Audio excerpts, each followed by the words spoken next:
भी कई बार अपने कार्यों को प्रधानता दे देता है, पर दीपमालिका दीपोत्सव ऐसा उत्सव है कि हर व्यक्ति चाहता है कि मैं अपने घर पहुंचूं, अपने घर रहूं, यहां मैं कहीं और ना जाऊं। और जो साल भर नहीं पूछते उनके यहां से भी दीपावली की सोन पापड़ी आ जाती है दीपोत्सव के दिन। सबके मन में एक उत्साह उल्लास रहता है उस उत्सव के प्रति। पर धन्य है आप सब लोग कि आपको श्रीमद् भागवत की कथा सुनने को और मुझे कहने को मिल रही है इस पावन दीपमालिका उत्सव के तुरंत बाद। ये सौभाग्य है। लोगों ने घर सजाए, लोगों ने घर पर दिए जलाए, प्रकाश किया, परंतु घर चाहे जितना भी चमक रहा हो, लेकिन घर में रहने वालों का हृदय यदि अंधेरे में है तो उस चमकीले घर का कोई प्रयोजन नहीं है। लोगों ने घर चमकाए, लोगों ने घर सुंदर सुंदर दीपमालिकाएं जला करके और सुंदर अपने घरों को सजाया, पर बड़भागी है कि हम आप सब लोग अपने अंतस्त को सजा रहे हैं। ये देह भी एक घर ही है। नृदेह माध्यम सुलभम सुदुर्लभम प्लवम सुकल्पम गुरुकर्ण धारम मयानुकूलेन नभस्वतेरितम पुमान भवाब्धिम न तरेत्स आत्मा। भगवान श्रीमद् भागवत में कहते हैं, और जिस प्रसंग में कहते हैं वो प्रसंग अभी हम कह करके ही यहां आए हैं।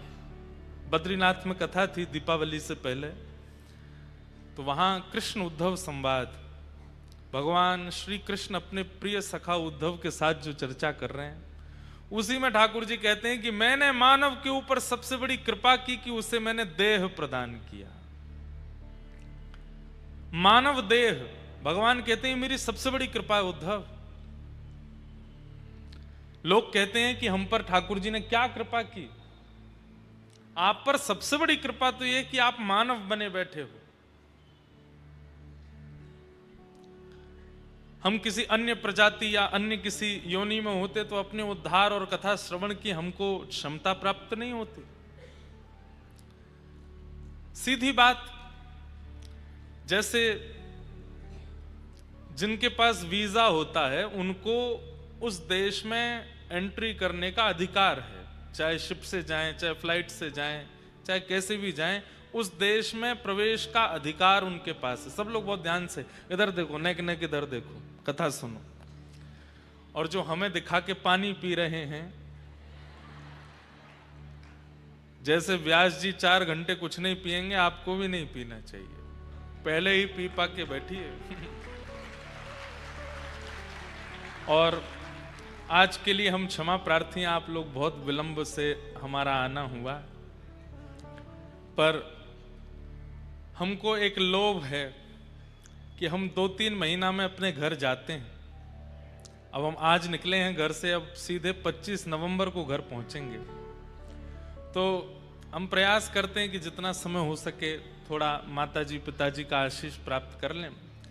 हमारी गाड़ी तैयार कल दोपहर से खड़ी थी, सब सामान लग चुके थे कि अब निकलेंगे अब निकलेंगे, लेकिन कल भाई दूज, सारी बहनें आई, तो बहुत महीनों बाद मिलना होता है, तो कल फिर रुक गए। तो सोचे आज सुबह सुबह निकलेंगे। हम पहुंच तो जाते 2 बजे तक ही, पर बीच में कुछ कार्य चल रहे थे सड़कों पर, जिसके कारण हम थोड़े विलंब हो गए। लेकिन कल से कथा का समय 2:30 बजे से है। आप सब लोग ठीक 2 बजे यहां पर स्थान ग्रहण कर लीजिएगा, 2:30 बजे तक सब आ जाइएगा। हम 3 बजे आएंगे। आप लोगों के लिए 2:30 बजे तक का समय है, हमारे लिए तो 3 बजे से ही है। तो आप सब लोग खूब आनंद से पधारिएगा, खूब भाव रखिएगा। तो हम निवेदन कर रहे थे, वो बात थोड़ी सुन लीजिए। जिस व्यक्ति के पास जिस देश का वीजा होता है, वो व्यक्ति जब चाहे, आधी रात भी चाहे, तो अपनी टिकट बुक करा के उस देश में प्रवेश कर सकता है। उसको कोई रोक टोक नहीं है। जिस पे वीजा नहीं है उसको सोचना पड़ेगा कि पहले कागज इकट्ठे करूं, एम्बेसी जाऊं, फिंगरप्रिंट्स दूं, अपने पेपर जमा करवाऊं, इंटरव्यू दूं, तब वीजा आएगा, तब मैं जा पाऊंगा। ठीक वैसे ही चाहे वैकुंठ कह लीजिए, चाहे साकेत कह लीजिए, चाहे गोलोक धाम कह लीजिए, स्वर्ग नहीं, वैकुंठ, साकेत या गोलोक, जो श्री वैष्णव परंपरा से दीक्षित हैं या श्री वैष्णव परंपरा का पालन करते हैं, वो वैकुंठगामी होते हैं। जो प्रभु श्री राम की परंपरा का पालन करते हैं, प्रभु श्री राम का अर्चन वंदन करते हैं, अयोध्या से अति प्रेम रखते हैं, वो साकेतगामी होते हैं। और जो श्री धाम वृंदावन के प्रति रुचि रखते हैं, निकुंज विलास की चर्चाओं में जिनका सुख होता है, वो गोलोकगामी होते हैं।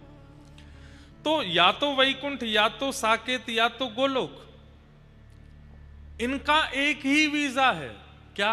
मानव शरीर। अगर किसी पर मानव शरीर नहीं है तो वो वैकुंठ, साकेत और गोलोक नहीं जा सकता। इसका मतलब क्या है? मुझे आपको मानव शरीर देकर के ठाकुर जी ने ये प्रमाणित किया है कि मैं चाहता हूं कि तू अपना उद्धार कर, इसीलिए मानव बना है। जिसे हम चाहते हैं कि वो अपना कल्याण करे, उसी को हम साधन देते हैं। अब ये कोटा पढ़ने वालों की भूमि है, यहां बहुत सारे बच्चे पढ़ते हैं, उनके माता पिता उनको फैसिलिटीज के रूप में यहाँ रूम्स दिलवाते हैं। कई बच्चे थोड़े धनवान होते तो उनको गाड़ी दिलवा देते हैं, बाइक दिलवा देते हैं, स्कूटर स्कूटीज दिलवा देते हैं। साधन क्यों दिया जाता है? ताकि तुम अपना उद्धार करो, ताकि तुम अपना कल्याण करो। ठाकुर जी के पास कहते हैं भगवान उद्धव से कि मेरे पास सबसे बड़ा साधन देने के वाला अगर कुछ है तो वह है मानव शरीर। मेरे पास सबसे सुंदर तोहफा यही है, जिसमें एक जीव है जो कि किसी भी स्वाद को अपना लेती है, जिसमें दो नेत्र हैं जो किसी भी रंग को देख लेते हैं, जिसमें दो हाथ हैं जो कर्म करते हैं, जिसमें दो पैर हैं जो चल करके एक से दूसरे देश पहुंच जाते हैं, जिसमें बुद्धि है, मन है, इंद्रियां हैं। उद्धव, कभी विचार करो, इससे अच्छा मेरे पास कुछ और देने लायक है ही नहीं। मैंने ये दिया, इसका मतलब मेरी बहुत बड़ी कृपा है कि तुम मानव हो। नृदेह माध्यम सुलभम सुदुर्लभम। आपको अभी नहीं पता चलेगा क्योंकि हम मानव हैं ही हैं, लेकिन श्रीमद् भागवत आदि ग्रंथों में बताया गया कि कोई मानव नहीं बन पाता, अन्य जातियों में होता है, अन्य योनियों में होता है, तो उसको मानव बनने के लिए कितनी प्रतीक्षा करनी पड़ती है, कितने प्रार्थनाएं करनी पड़ती हैं, तब वो मानव बनता है। भगवान कहते हैं मेरी सबसे बड़ी कृपा क्या है कि मैंने तुम्हें मानव बनाया। प्लवम सुकल्पम गुरुकर्ण धारम। और मानव बनने के बाद भी यदि जीवन में गुरु आ गए तो ठाकुर जी कह रहे हैं कि इसको तो और बड़ी कृपा मान लेना कि मैंने एक गुरु और दे दी है, कि मानव देह से क्या करना है, क्या नहीं करना, कब करना है, कैसे करना है, ये सब बताने वाले गुरु मिल गए। तो मानव देह मिले, भगवान की कृपा। मानव देह को समझाने बुझाने वाले एक ऐसे गुरु मिल गए, एक ऐसे मेंटोर मिल गए जिनकी बात आप कभी भी मान सकते हो। प्लवम सुकल्पम गुरुकर्ण धारम। और फिर भगवान कहते हैं मयानुकूलेन नभस्वतेरितम। मेरी प्राप्ति जिससे हो ऐसी अनुकूलताएं अगर जीवन में आ रही हैं तो ये मेरी तीसरी कृपा है। जैसे कि कथा होना, जैसे कि अनुष्ठान होना, जैसे कि वैष्णव दर्शन होना, मानव शरीर मिलना, गुरु का मिल जाना, और उसके बाद में भगवत प्राप्ति जिससे हो ऐसी अनुकूलताएं प्रकट होना।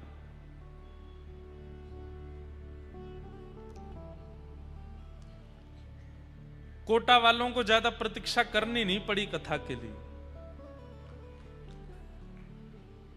बहुत सारे बेचारे अब अगर कथा लेने आते हैं तो 2 साल बाद की समय मिलती है, लेकिन हमारी एक बड़ी बहन है, सबसे बड़ी बहन, उनका इस परिवार से संबंध है। उन्होंने मां की तरह हमारा कान पकड़ा कि यहां तो जाना पड़ेगा।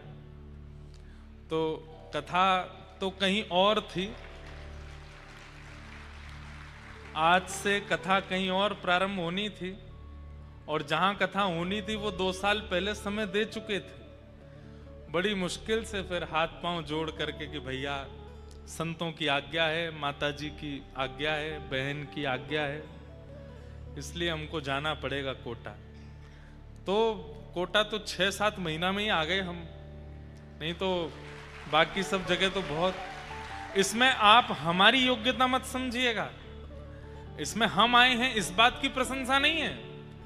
मयानुकूलेन न भस्वते ऋतम, ठाकुर जी जो उद्धव जी से कह रहे हैं कि मानव का मिल जाना, शरीर का मिल जाना, गुरु का मिल जाना, उसके बाद में मेरी प्राप्ति जिससे हो, ऐसे उत्सव कथा सत्संगों का प्राप्त हो जाना, ये मेरी बहुत बड़ी कृपा है मानव के ऊपर।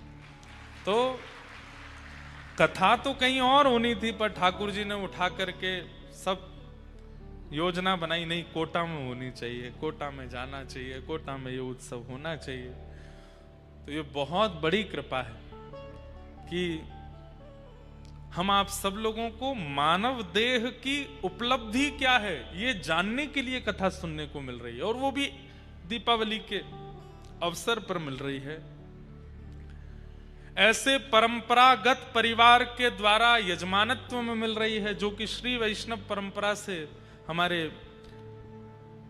श्री डीडवाना वाले पूज्य महाराज श्री, जिनकी कृपा से ये पूरा परिवार आज श्री वैष्णव परंपरा के अनुगत्य में लक्ष्मी वेंकटेश भगवान श्री राघवेंद्र सरकार की परम कृपा का अनुगमन कर रहा है, उस परिवार की यजमानत्व में मिल रही है। एक ये भी होता है कि यजमान अगर शुद्ध नहीं है मन से, विचार से, भोजन से, आचरण से, तो उनके द्वारा कराई गई कथा का भी कभी कभी इम्पैक्ट श्रोताओं पर भी पड़ता है। पर ये परिवार तो परम शुद्ध है, वैष्णव परिवार, उस परिवार के द्वारा ये कथा का क्रम होना और ये सब व्यवस्थाएं बनना, ये सब बहुत बड़े सौभाग्य की बात है। चूकिएगा नहीं, नित्य पधारिएगा, समय से कथा में आ जाया करिएगा, पूरी कथा श्रवण कीजिएगा। छुट्टियां तो रविवार को पूरी हो जाएंगी, पर उसके बाद कथा तो 30 तारीख तक चलने वाली है, तो क्या करोगे? बीमारी की लीव डाल दो अपने ऑफिस में, कॉलेज में, स्कूल में, इंस्टीट्यूट में, काम पर, जहां से भी आप लोग आते हैं, और कोई अगर जॉब करता है, बिजनेस करता है, सब जगह बोल दो, बोलो भैया पटाखे का धुआं चला गया अंदर, डॉक्टर ने मना किया है, अभी 10 दिन का बेड रेस्ट है, हाथ में पटाखा फूट गया है, ऐसा कुछ भी बोल दो। अरे भाई, व्यक्ति अपने घर परिवार के उत्सवों के लिए बहाने बना करके स्कूल से, सब जगह से छुट्टी ले लेता है। हमें तो ऐसा लगता है कि कभी ठाकुर जी के लिए बहाना बना करके छुट्टी लोगे तो ठाकुर जी भी खुश होंगे, वाह हम कुछ हैं, हमारी प्रायोरिटी है, इसीलिए हमारे लिए छुट्टी ली गई है। तो आप सब लोग खूब भाव से पधारिएगा, खूब आनंद के साथ। कोटा, अभी मेरे मन में एक बात आ रही थी कि कोटा को हम लोग मुख्य रूप से अन्य स्थानों पर रहने वाले कोटा को केवल एक ही बात से जानते हैं कि यहाँ पर बच्चे पढ़ने के लिए आते हैं, यहाँ पर बच्चों की पढ़ाई होती है। मेरे मन में एक बात आई कि हमारी सरस्वती जी विचरण उन स्थानों पर ज्यादा करती हैं जिनका प्रारंभ का शब्द से होता है। सरस्वती जी का मुख्य स्थान कश्मीर माना जाता है। कश्मीर में सरस्वती जी का एक समय पर, वहां पर ब्राह्मण ही होते थे और सब विद्वान ही होते थे, सब सरस्वती जी का अनुसरण करने वाले ही होते थे। कश्मीर क से दूसरा नाम आता है विशेष रूप से काशी, वाराणसी। काशी के विद्वानों की प्रधानता तो पूरे भारत में प्रसिद्ध है कि काशी के विद्वान हैं, काशी के विद्वान हैं। पंडितों की प्रधानता कश्मीर से, कश्मीर के पंडित हैं। पंडित मतलब केवल ब्राह्मणों को पंडित नहीं कहा जाता, विद्वानों को पंडित ही कहा जाता था।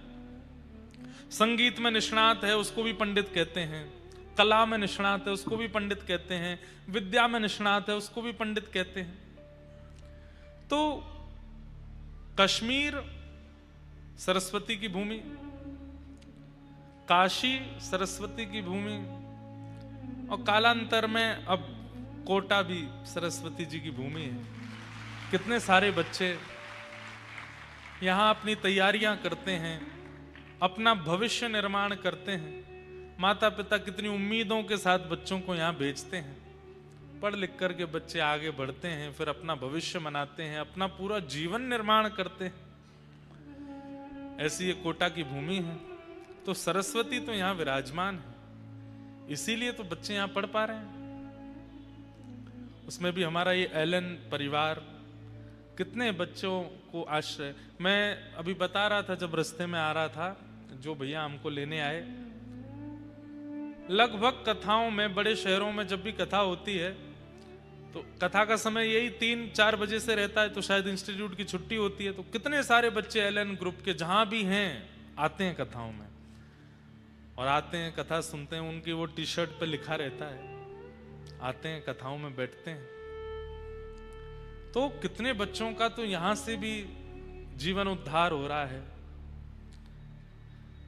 तो ये बहुत बड़े सौभाग्य की बात है कि ऐसे यजमान परिवार के द्वारा ये कथा आयोजित हो रही है, जो स्वयं विद्या देवी की आराधना करते हैं, स्वयं आचार्य परंपरा में सब श्री धारण करते हैं, श्री वैष्णव परंपरा का निर्वहन करते हैं। घर में ठाकुर जी की पद्धति की सेवा होती है, प्याज लहसुन आदि कुछ नहीं बनता है, इतनी शुद्ध पवित्रता रखते हैं।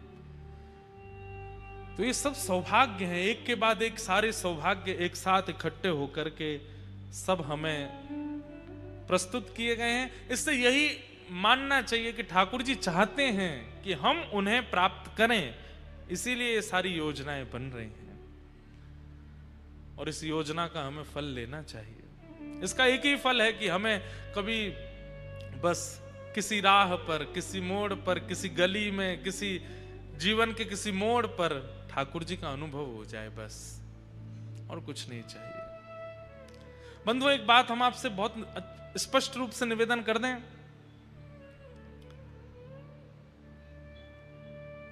व्यक्ति अपना एक जीवन जीता है ना, तो उसके मन में एक भाव रहता है कि मुझे किसको रिप्रेजेंट करना है। अपने पिता को दिखाना है, अपनी मां को दिखाना है, अपने पत्नी को दिखाना है, या अपने परिवार को दिखाना है। हमारी बात मान लीजिए, अगर कथा में आके बैठे हैं, मुख से श्री राधा नाम कृष्ण नाम कहते हैं, माथे पर उर्दपुंड लगाते हैं, वैष्णवों के दर्शन करते हैं, तो आज के बाद आपके रिप्रेजेंट के रूप में किसको रिप्रेजेंट करना है? ठाकुर जी को। मुझे उन्हें दिखाना है। मैं धन भी इसलिए कमाऊं कि ठाकुर जी को ये लगे कि भाई मेरे लिए कमाता है, मेरे उत्सव कर सके, मेरी प्राप्ति में आगे बढ़ सके, मेरी कथाएं का आयोजन करा सके। अपने जीवन में किसी के साथ भी अच्छा करते हैं, कुछ भी भला करते हैं, तो भी यही मन में रखिए कि ठाकुर जी देख रहे हैं, मुझे उनको दिखाना है, उनको बताना है। बस उनको पता चले कि हाँ, ये एक व्यक्ति है जो कुछ कर रहा है। और सब लोग तो एक आध आपके कार्यों पर बड़ी प्रशंसा करेंगे, लेकिन आपकी एक भूल पर, आपकी एक छोटी सी भूल पर वो पूर्व के किए हुए सारे अच्छे कामों को भूल जाएंगे और उस भूल को लेकर के आपको कोसते रहेंगे। पर ठाकुर जी का स्वभाव ऐसा है कि वो एक गलती, 2 गलती, 10 गलती, 20 गलती, 1000 गलतियों तक भी नजरअंदाजी करते हैं। कोई बात नहीं, इसने ये 4 अच्छे काम तो किए, भले 1000 गलत किए, लेकिन 4 अच्छे तो किए। उनका स्वभाव ऐसा है। तो इस कथा का मूल उद्देश्य ये हो जाए कि मेरे चित्त में ये भावना प्रकट हो जाए कि मेरी आज के बाद प्रत्येक प्रतिक्रिया, प्रत्येक क्रिया, प्रत्येक कर्म, उसके पीछे मेरे मन में उद्देश्य क्या है कि मैं किसको दिखा रहा हूं? ठाकुर जी देख रहे हैं, ठाकुर जी को पता है।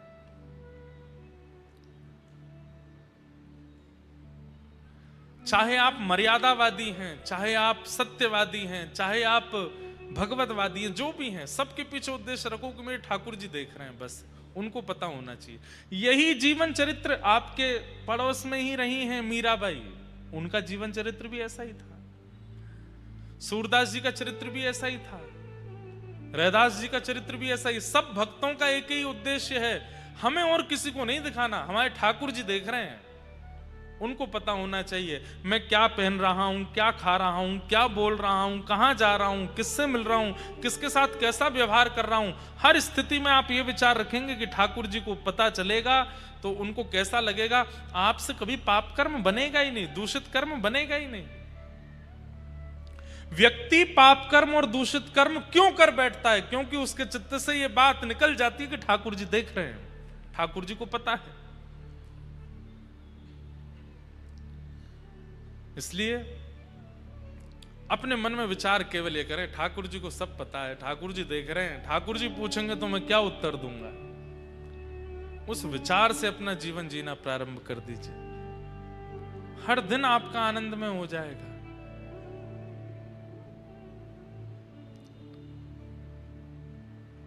इसी भावना को लेकर के कथा में आइए। पहली बात, समय से आ जाइएगा। दूसरी बात, कथा से पहले ही आप लोग जलपान कर लीजिए। कहीं जाना है, आना है, किसी से बात करनी है, सब पहले ही कर लो। व्यास मंच पर व्यास जी आके बैठ जाएं, उसके बाद आप कुछ नहीं करोगे। उसके बाद तो केवल आप कथा सुनो। धन गया तो कुछ नहीं गया, समय गया तो कुछ गया, चरित्र गया तो बहुत कुछ गया, लेकिन ज्ञान ही चला गया तो सब कुछ चला गया। ये कथा मनोरंजन के लिए नहीं है। इस कथा का क्रम मनोरंजन के लिए नहीं हो रहा है, मनोमंथन के लिए हो रहा है। और मंथन से क्या होता है? मंथन से नवनीत प्रकट होता है। मंथन होता है दही का, तभी तो मक्खन प्रकट होता है। मक्खन माने नवनीत। और जब नवनीत प्रकट होता है तो श्री कन्हैया अपने कक्ष से स्वयं ही घुटमुन चल करके आते हैं उस नवनीत का हरण करने के लिए। तो इस कथा रूपी मथनी से आप सब श्रोता रूपी हृदय की दही का हम मंथन करने के लिए बैठे। इसलिए प्रेम से मंथन करवा लीजिए ताकि नवनीत चित्त में प्रकट हो और ठाकुर जी आकर के उसका हरण करें, ठाकुर जी आकर के उसका सेवन करें, भोग लगावें। फोन मत चलाइएगा। कर्ण पिशाचनी है इनका नाम। क्या नाम है? हाँ, कर्ण पिशाचनी। लोग बाग कहते हैं ना तंत्र मंत्र वालों के लिए कि इन पर कर्ण पिशाचनी है, इनके कान में कोई बोल देता है। सबसे बड़ी कर्ण पिशाचनी तो यही है। बंबई में क्या चल रहा है आपके कान में कोटा में आके बता देता है ये यही कर्ण पिशाचनी। इसको बंद रखिएगा जब तक भागवत जी की आरती ना हो जाए। अंतिम बात, आज जहां बैठे हो प्रयास कीजिएगा कि रोज वहीं बैठो।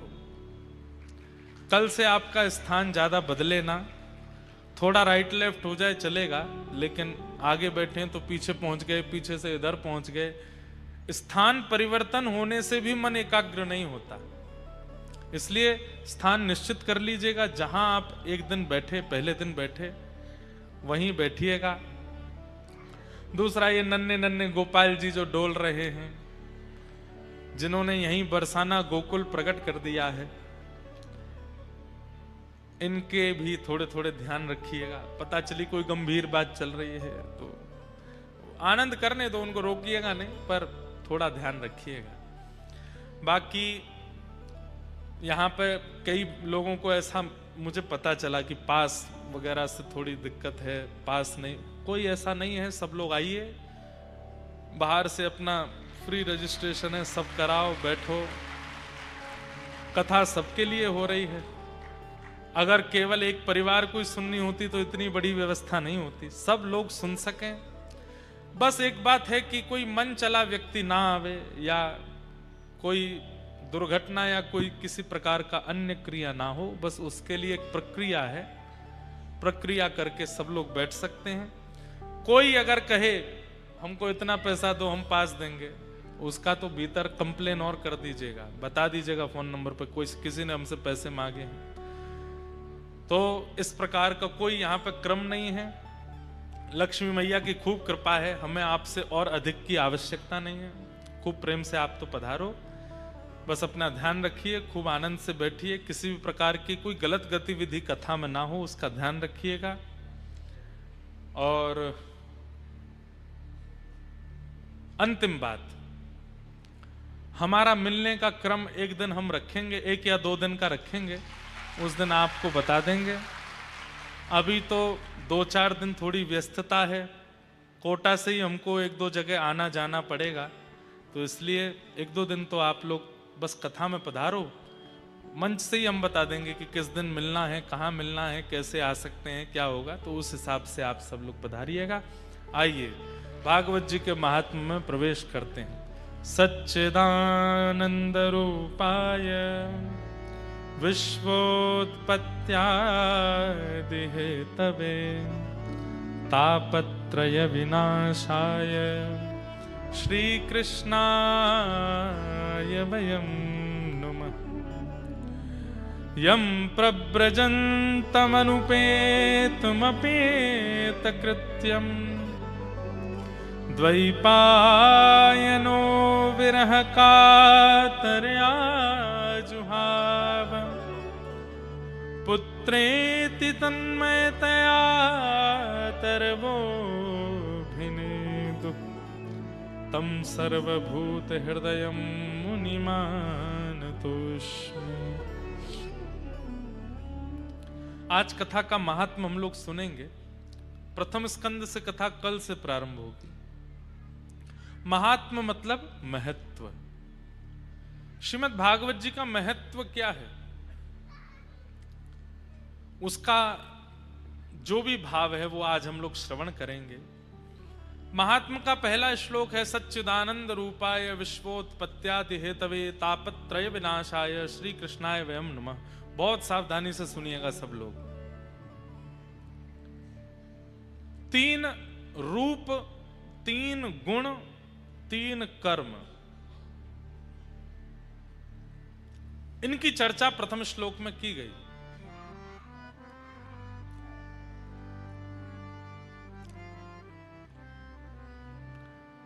भगवान का परिचय क्या है, बहुत ध्यान से सुनिएगा। पहले श्लोक में ही स्पष्ट कर दिया कि ठाकुर जी कौन हैं।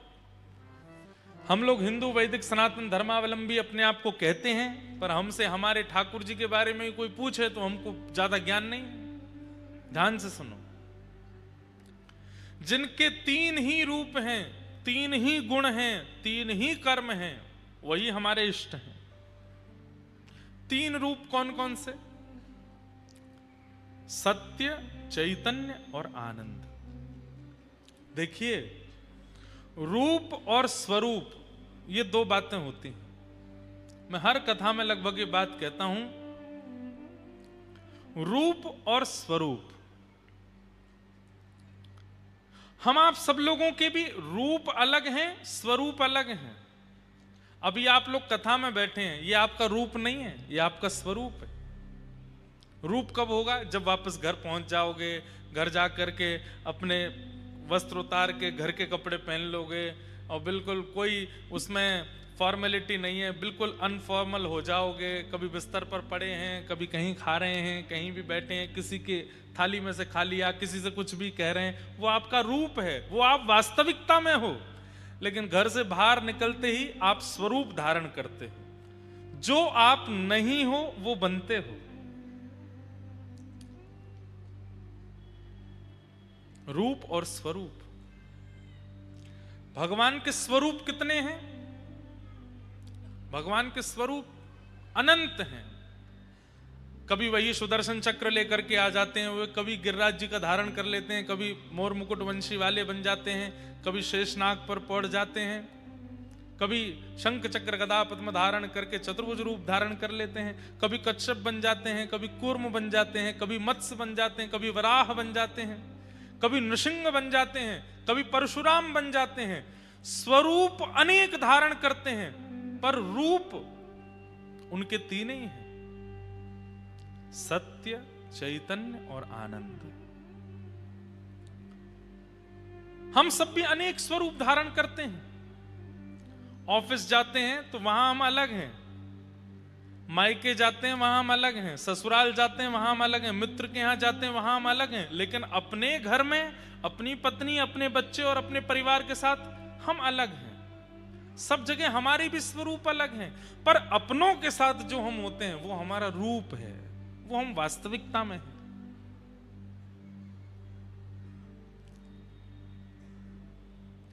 ठाकुर जी भी भक्तों की इच्छा पूरी करने के लिए अनेक स्वरूप धारण करते हैं, पर मूल रूप से चाहे नृसिंह हो, चाहे जगन्नाथ हो, चाहे मत्स्य हो, चाहे कूर्म हो, चाहे वराह हो, चाहे परशुराम हो, सबके अंदर वाले जो रूप हैं उनमें 3 ही हैं, सत्य, चैतन्य और आनंद।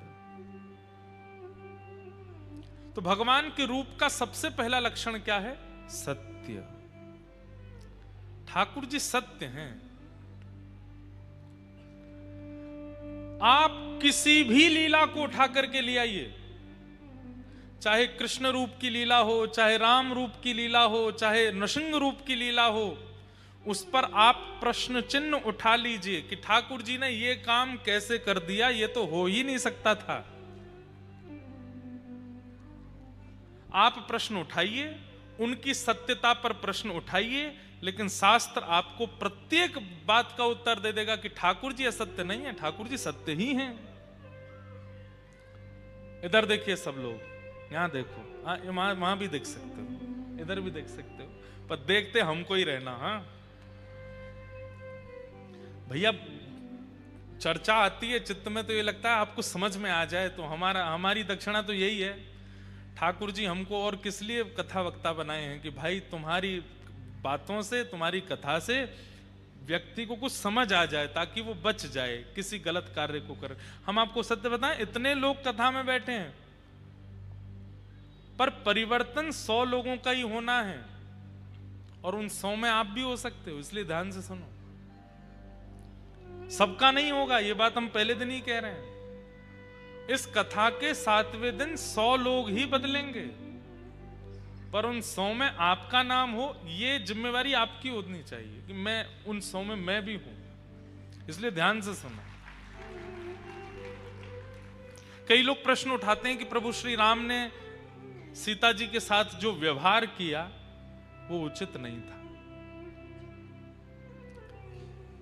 हमारे हिंदू वैदिक सनातन धर्म में जिनको परमात्मा का स्वरूप माना गया, ऐसे प्रभु श्री राम कभी कुछ गलत कर ही नहीं सकते, वो सत्य स्वरूप हैं।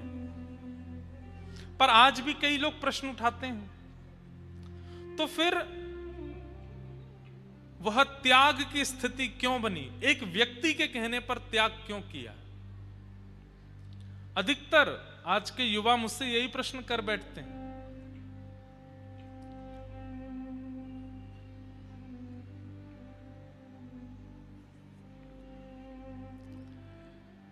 दक्षिण भारत में एक राजा थे, ध्यान से सुनना। उनकी एक पुत्री थी। उस पुत्री ने अनेक वर्षों तक तप किया, और तप के पीछे फल केवल एक ही चाहिए था, क्या? कि परम पुरुष परमात्मा भगवान मुझको पत्नी रूप में स्वीकार करें। मुझे उनका नाम स्मृति में नहीं आ रहा है, मैं वही सोच रहा था कि नाम क्या था उनका। पर उन्होंने अनेक वर्षों तक तप किया, और तप के बाद परमात्मा से प्रार्थना यही थी कि आप केवल प्रकट होकर मुझको अपनी गृहिणी बनाओ, मैं इसलिए तपस्या कर रही हूं। कोई केवल दर्शन की अभिलाषा रखता है, कोई किसी वस्तु की अभिलाषा रखता है, पर मेरी अभिलाषा यह कि मैं आपकी गृहिणी बनना चाहती हूं।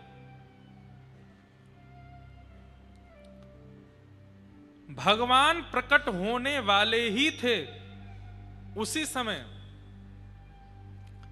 रावण वहां आ गया, और रावण ने आकर के उनके केश पकड़ लिए, और केश पकड़ करके बस तलवार से सर छेदन करने ही वाला था, तो उन्होंने तुरंत अपने केशों को तलवार से काट करके, केश तो रह गए रावण के हाथ में, स्वयं अग्नि में प्रवेश कर लिया। रावण को कुछ गलत करने नहीं दिया, लेकिन उनका तप पूरा हो चुका था। ठाकुर जी प्रकट होने ही वाले थे, उससे पहले ये सब घटना हो गई। अब वो अग्नि में प्रवेश कर गए। तब ठाकुर जी से उन्होंने प्रार्थना की, बोले नाथ मेरा तप तो पूरा हो गया, आप आने ही वाले थे, तभी ये रावण आ गया और मैं आपको प्राप्त नहीं कर पाई। भगवान बोले चिंता मत करो, अभी हम राम रूप धारण करके आएंगे। सीता जी के साथ जब हम वन की ओर जाएंगे तो दुष्टों का संहार सीता जी देख नहीं पाएंगी, इसलिए हम सीता जी को तो अग्नि में प्रवेश करवा देंगे। आप अग्नि से प्रकट होकर के सीता जी का रूप धारण करके हमारे साथ आ जाना। तो आपका जो व्रत था कि हमारी पत्नी आपको बनना है, वो पूरा हो जाएगा, आपका तप का फल मिल जाएगा, और हमारा काम भी हो जाएगा। आपके सामने हम राक्षसों का वध कर देंगे। और तीसरा काम एक और होगा, बोल क्या? आपके तप में विघ्न डालने वाला रावण, उस रावण के अंत का कारण भी फिर आप ही बनोगी। आपको वो हरण करके लेके जाएगा, फिर हम आपको बचाने के लिए वहां आएंगे सेना लेकर के, और पूरी लंका जला करके रावण का वध करके आपको वापस ले आएंगे। तो आपका जो बदला है वो भी हो जाएगा। बोले ठीक है। सीता जी तो पावक में प्रवेश कर गई, अग्नि में प्रवेश कर गई, पर छाया की जानकी जी जो आई है वही थी वो राजा की पुत्री। जानकी जी का रूप धारण करके प्रभु श्री राम के साथ प्रकट हो गए। सब लीला हुई, आप सबको पता है। उसके बाद जब ये वापस लौट करके अयोध्या आ गए, अब राम जी तो एक पत्नी व्रती हैं, वो तो एक ही पत्नी को सर्वस्व मानते हैं। अब छाया की सीता जी जो हैं, उनको ये बात कभी कभी मन में होती है कि ये मेरी तरफ इतने भाव से देखते ही नहीं। मैं कहीं समीप बैठ भी जाती हूं तो ये थोड़ा सा खिसक जाते हैं, थोड़ा उठ के चले जाते हैं, कभी कोई चर्चा भी करते हैं तो नीचे नजर करके करते हैं। तब उन्होंने विचार किया कि हे प्रभु श्री राम, आप इस प्रकार का व्यवहार क्यों करते हैं? बोले कि देखिए, वास्तविकता मत भूलिए, हम मर्यादा पुरुषोत्तम है, एक पत्नी व्रती है, हमारी पत्नी तो पावक में है, अग्नि में है। आपकी तपस्या के कारण हम आपके साथ अभी सब निर्वहन कर रहे हैं। तब उन्होंने कहा कि तो फिर ये तो केवल आपने खाना पूर्ति की कि बस हमको पत्नी बना करके बैठा लिया है, ना तो हमारे प्रति आपका कोई भाव, ना आपके मन में कोई चिंतन, ना आप हमें देखते हैं, ना कुछ ऐसा। देवी अब क्या करें, हम तो मर्यादा पुरुषोत्तम हैं। तब वो सब लीलाएं हुई कि वे आश्रम चली गई, वहां लव कुश का जन्म हुआ, उसके बाद वो अग्नि में प्रविष्ट हो गई। पर उनके अग्नि में प्रविष्ट होते ही जो अग्नि में जानकी जी थी, वो पुनः आकर के श्री राघव जी के बगल में विराजमान हो गई हैं। और उसके बाद तो ठाकुर जी साकेत गमन कर ही गए। तो सीता जी के साथ जो लीला हुई वह भी कोई असत्य नहीं है, उसमें भी ठाकुर जी की कोई गलती या आप उस पर प्रश्न चिन्ह नहीं उठा सकते। वो ठाकुर जी के अंतरंग लीला है, वहां भी ठाकुर जी किसी की इच्छा की पूर्ति कर रहे हैं। लेकिन अब वो कन्या जो पुनः अग्नि में प्रवेश कर गई, वो बोली मेरी इच्छा तो पूरी हुई नहीं, आपने पूर्ण रूपेण पत्नी रूप में तो मुझे स्वीकार किया नहीं। तो प्रभु श्री राम बोले अब देवी अब तो एक ही होगा। बोले क्या? अब तुम पुनः दक्षिण भारत में पद्मावती के रूप में प्रकट होगी और हम वेंकटेश बन करके आएंगे, हम तिरुपति बन करके आएंगे और तब आपके साथ विवाह करेंगे,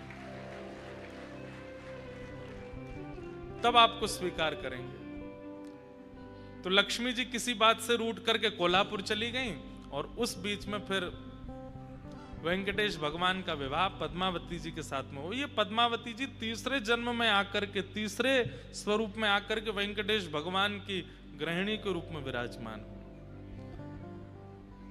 पूरी दुनिया में किसी भी शास्त्र में आप ठाकुर जी के किसी भी विषय पर अगर प्रश्न उठाते हैं, उसका उत्तर है और अंत में आकर के ठाकुर जी ही सत्य घोषित हो जाएंगे। आप उनको असत्य घोषित नहीं कर सकते। वो कब, कहां, कौन सी लीला किस तरीके से कैसे संपादित कर रहे हैं ये वही जानते हैं, या उनका अनुसंधान करने वाले वैष्णव जन जानते हैं। तो ठाकुर जी का पहला रूप क्या है? सत्य। वो असत्य नहीं हो सकते। वो जहां कहीं भी जो कुछ भी कर रहे हैं सब में सत्य विराजमान है। ठाकुर जी का पहला रूप है सत्य। ठाकुर जी का दूसरा रूप क्या है? चैतन्य। हमारे पीछे श्रीनाथ जी विराजमान हैं। कोई इन्हें प्लास्टिक का समझे, कोई लकड़ी का समझे, कोई कार्डबोर्ड का समझे, तो ये बहुत बड़ा अपराध है। ये चैतन्य ही है, साक्षात चैतन्य है। अब इनकी बात ऐसी है, मैं एक बात बताता हूं कथा में। बचपन में जो आप लोग यहां बैठे हैं, आप सबने एक खेल खेला होगा, बर्फ पानी खेला है? खेला है? बर्फ पानी खेल में क्या होता है कि वो एक बालक उनमें से बोल देता है बर्फ, तो वो सब जैसे हैं वैसे ही खड़े रह जाते हैं, बाकी के बच्चे घूमते रहते हैं उसको छू करके पानी करने के लिए, तो वो पानी होता है। एक और खेल हम लोग खेलते थे, उसमें 10 तक गिनती गिनता है एक बालक, 1 2 3 4 10 तक गिनती करे, फिर वो कहता है स्टैचू, और जितने बच्चे खड़े होते हैं वो सब कुछ कुछ बन जाते हैं, कोई हाथ ऊपर करके, कोई नृत्य करता हुआ, कोई बैठ करके। अब टास्क क्या है, जिसने गिनती गिनी है उसको कहा जाता है अब तू हम में से किसी को हंसा के दिखा। अगर एक भी हिल गया तो जो हिलता जाता है वो बाहर होता चला जाता है, और जो सबसे पहले हिलता है फिर 10 नंबर तक वो गिनता है जाकर के। ठीक वैसे ही हम तो वो व्यक्ति हैं जो गिनती कर रहा है 10 तक। 100 तक गिनती होती है हमारी। 100 तक मतलब 100 साल की गिनती है, जन्म से प्रारंभ हो जाती है। और ठाकुर जी हमारे साथ वही खेल खेल रहे हैं, स्टैचू बन के खड़े हैं, बोले अब तुम वो हंसा के दिखा, अब तुम वो हिला के दिखा। तो में सामर्थ्य है तो अपने नाम जप से, अपनी भक्ति से, अपनी परिक्रमा से, अपने तप से, अपने बल से, अपने प्रसाद से, अपने भजन से, अपने नृत्य से, अपने गायन से, काऊ से भी मुंह को हिला के दिखा दे। पर ठाकुर जी इतना अद्भुत खेल खेलते हैं, हम कुछ भी कर दें वो यूं ही खड़े रहते हैं, हिलते ही नहीं है। इसका मतलब क्या है, अगर सामने वाला बालक हिल नहीं रहा है, इसका मतलब तुम्हारी तरफ से एफर्ट हुआ ही नहीं है, तुम उसको हंसा ही नहीं पाए हो, तुम ऐसा कुछ कर ही नहीं पाए कि वो हंसे। लेकिन गिनती 100 साल की ही है, और वो 100 भी पूरे नहीं हो रहे हैं आजकल, 80-90 से पहले ही टपक जा रहे हैं हम लोग। भगवान जड़ नहीं है, वो चैतन्य ही है, पर हमारे लिए जड़ बन के खड़े हैं कि तुम्हारे लिए टास्क है कि मेरे जड़त्व को तुम चैतन्य बना करके दिखाओ। श्रीनाथ जी चैतन्य नहीं हुए, कितनी बार चैतन्य हुए, आज भी चैतन्य होते हैं। कुम्मन दास जी के लिए चैतन्य हुए, सूरदास जी के लिए चैतन्य हुए, छीत स्वामी जी के लिए चैतन्य हुए, भक्तिमती मीराबाई के लिए चैतन्य हुए, रैदास जी के लिए चैतन्य हुए, हमारे लिए नहीं हुए। क्यों? क्योंकि हमने पहले ही मान लिया है कि ये जड़ ही हैं, ये मूर्ति ही हैं, ये धातु ही हैं, ये पत्थर ही हैं। नहीं, श्रीमद् भागवत में स्पष्ट कर दिया महात्मा में पहले ही कि ठाकुर जी कौन है, चैतन्य। उनके प्रति चैतन्य बुद्धि ही रखो, जड़ भाव मत लाओ, वो चैतन्य है। लेकिन हमें जड़ की तरह प्रतीत हो रहे हैं, इसका मतलब क्या है कि हमारी बुद्धि और इंद्रियों की इतनी क्षमता नहीं कि हम उनके चैतन्य का अनुभव कर पाए, इसलिए हमें जड़ ही लगते हैं। और ये दो बातें हैं, ठाकुर जी को सत्य स्वरूप मान लो, ठाकुर जी को चैतन्य स्वरूप मान लो, तो तीसरा स्वरूप आपको मानना नहीं पड़ेगा, ठाकुर जी अपने आप प्रकट कर देंगे, आनंद। फिर आनंद ही आनंद लगेगा। चलते फिरते, उठते बैठते, खाते पीते, हंसते सोते जागते, हर स्थिति में केवल आनंद का अनुभव होगा। हमारे संत महात्मा इतने कष्टों के बाद भी इतने आनंद में क्यों रहते हैं? क्योंकि वो ठाकुर जी को सत्य और चैतन्य स्वरूप मान चुके हैं, इसलिए आनंद का अनुभव होता है। हम अभी भी उनको जड़ मानते हैं, इसलिए हमको आनंद नहीं, दुख होता है, कष्ट होता है, पीड़ा होती है, ग्लानि होती है, आत्मग्लानि होती है, ना जाने क्या क्या ये सब भाव। ये संतों को क्यों नहीं आते, हमको ही क्यों आते हैं ये सारे भाव? क्योंकि हम ठाकुर जी के प्रति जड़ बुद्धि रखते हैं, असत्य बुद्धि रखते हैं।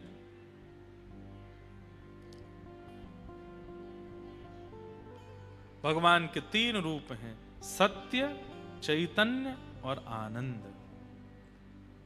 सच्चिदानंद रूपाय। और भगवान के 3 कर्म क्या हैं?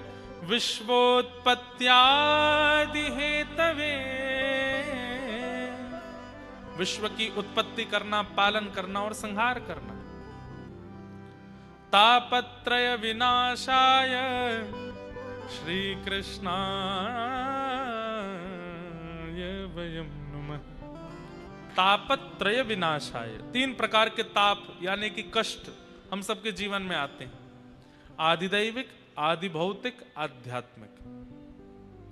तीन प्रकार के ही कष्ट हैं हमारे जीवन में। सबसे पहला कष्ट देह का, शरीर को बीमारी हो जाना, रुग्ण हो जाना, कष्ट हो जाना, पहला कष्ट का कारण। दूसरा कष्ट का कारण क्या है?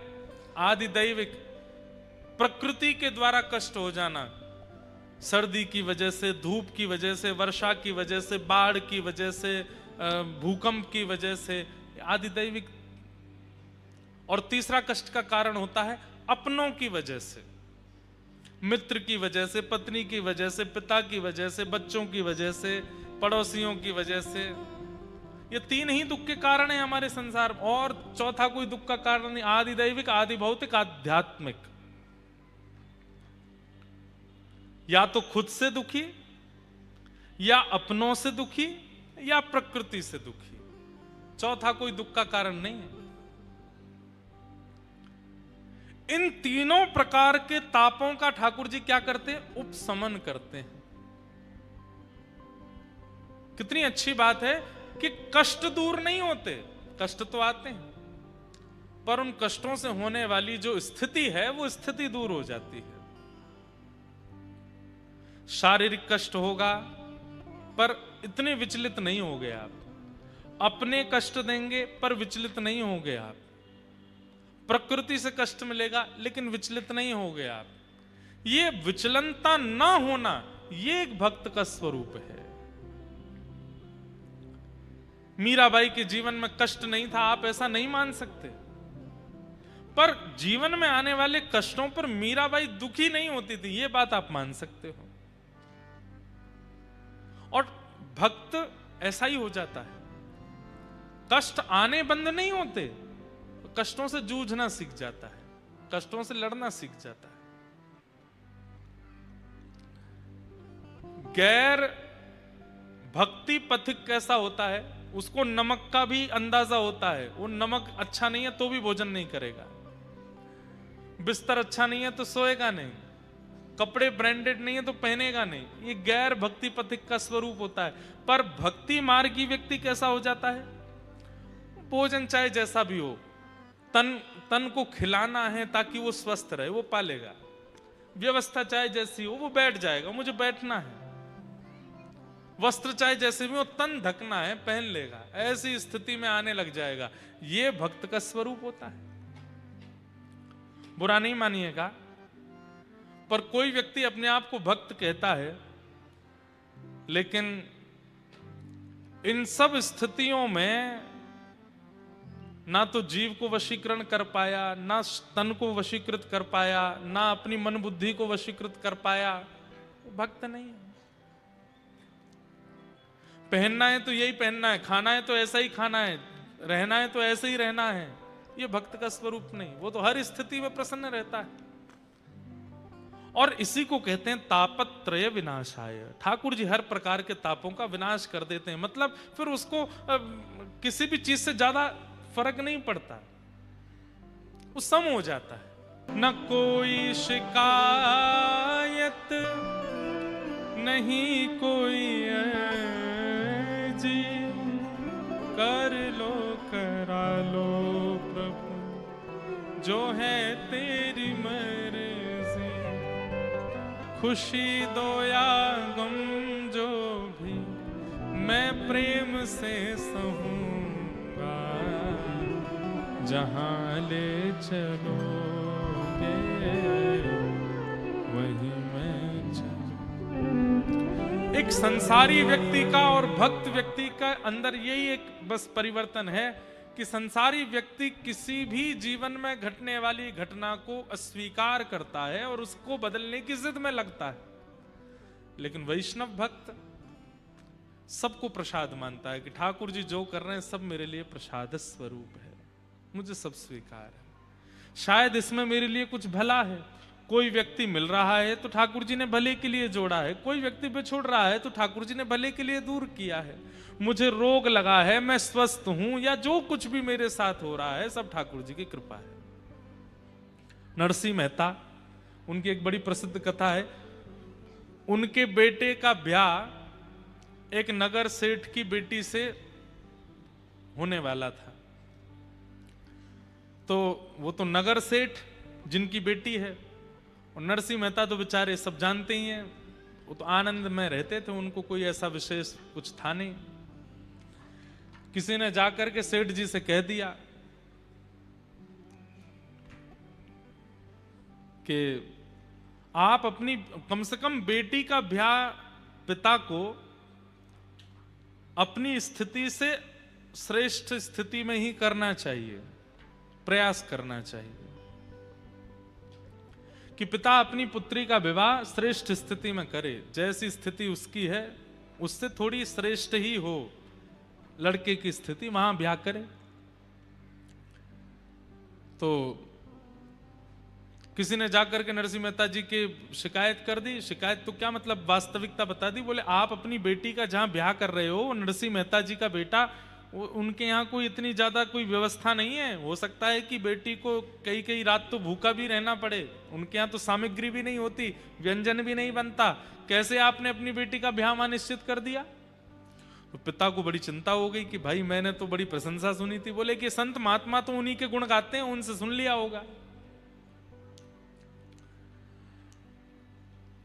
अब क्या करें, रिश्ता तो पक्का हो गया।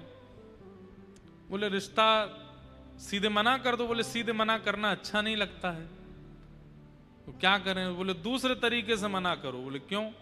इतनी व्यवस्थाएं उनको बता दो बारात में लाने के लिए कि वो अपने आप ही हाथ खड़े कर दें, वो कह दें कि मैं तो कर ही नहीं सकता।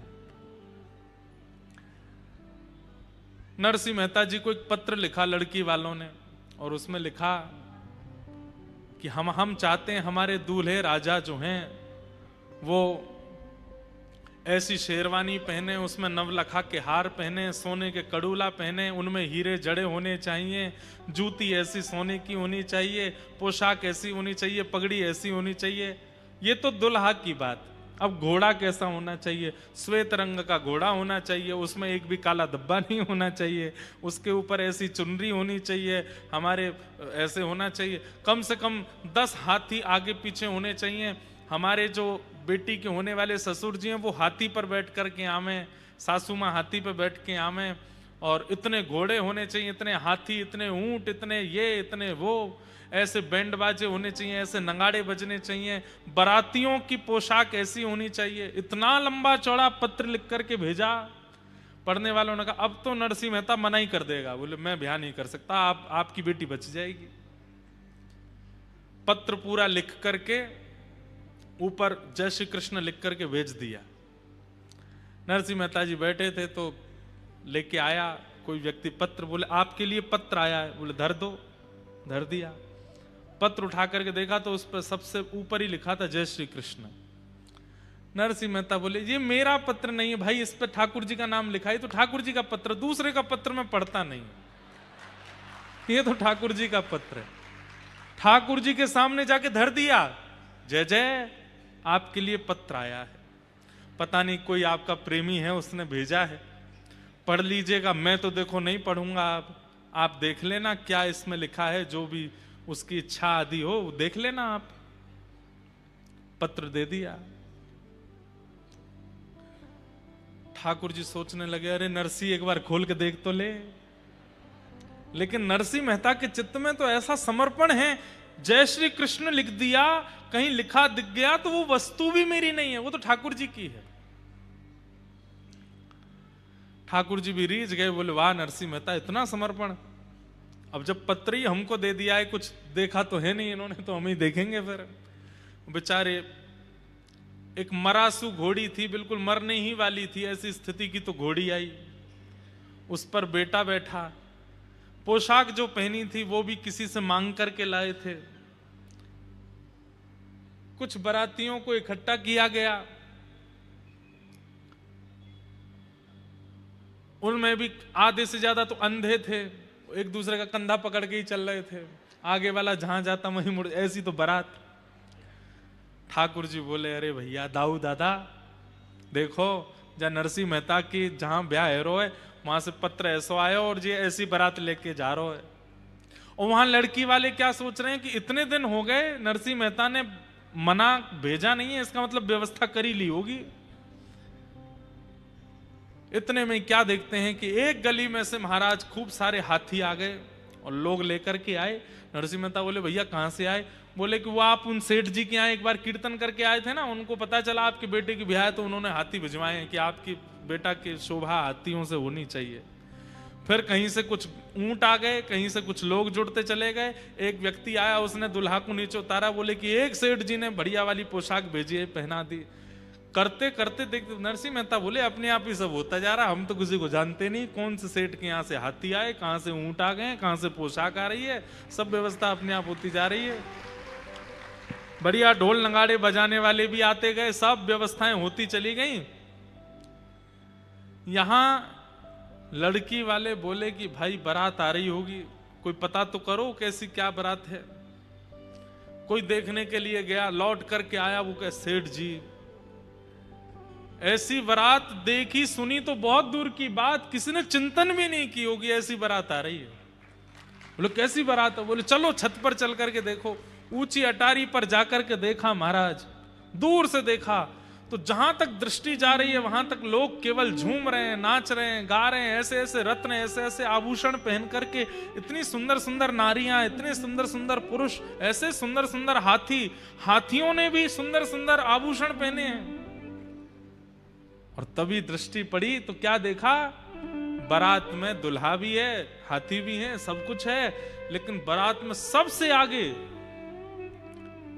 एक हाथ में सुंदर छड़ी लेकर के श्याम वर्ण के द्वारिकाधीश चल रहे हैं, और दूसरी तरफ अपने हाथ में छड़ी लेके साक्षात श्री बलराम जी महाराज चल रहे हैं। नरसिंह मेहता को नहीं पता कि ठाकुर जी चल रहे आगे, उनको दिखाई दे रहे हैं। भैया हम में ऐसा समर्पण कब आवे को?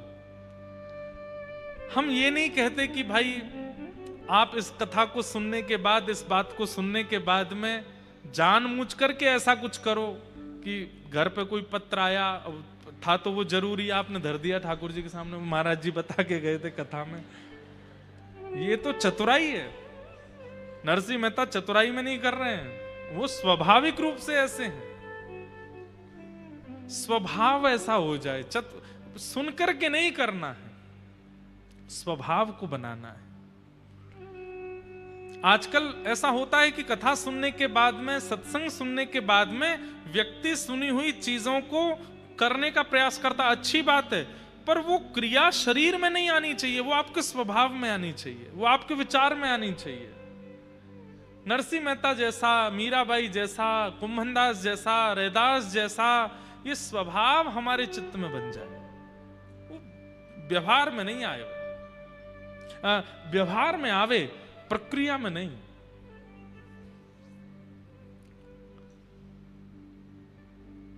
तापत्रय विनाशाय, जीवन में तो हर प्रकार की परिस्थिति ठाकुर जी देते हैं, लेकिन उस परिस्थिति में आपका रिएक्शन एक्शन क्या होता है उसको ठाकुर जी देखते हैं। इसलिए उस समय सावधान रहो। और विशेष रूप से जब विपरीत परिस्थिति आती है, जो आप नहीं चाहते वो जीवन में जब आता है, उस समय तो जितना हो सके धैर्य रखिए। बंधुओं ये कथा, ये सत्संग, ये मैं फिर कह रहा हूं, ये उसी स्थिति की प्रैक्टिस कराई जा रही है कि वो स्थिति जब आवे, क्योंकि आवेगी सबके जीवन में, बचेगा कोई नहीं, आवेगी। बस उस स्थिति में हम विचलित ना हो, परेशान ना हो, व्यथित ना हो। हम आपको कथा सुनाते हैं, सुनकर के ट्रेंड हो। हम खुद कथा कहते हैं, हम खुद जानते हैं कि मेरे जीवन में भी कभी ना कभी कुछ ना कुछ विषम परिस्थिति आ सकती है। उस विषम परिस्थिति में मुझे क्या करना है? जो मैं बोल रहा हूं वही करना है, प्रसाद मान करके स्वीकार करना है, ठाकुर जी का प्रसाद है। आप देखेंगे विशेष रूप से जिस व्यक्ति का बहुत उचित निर्माण ठाकुर जी को करना होता है ना, उसी व्यक्ति को बार बार गिराते हैं, बार बार उसके जीवन में कुछ विपरीतताएं लाते हैं।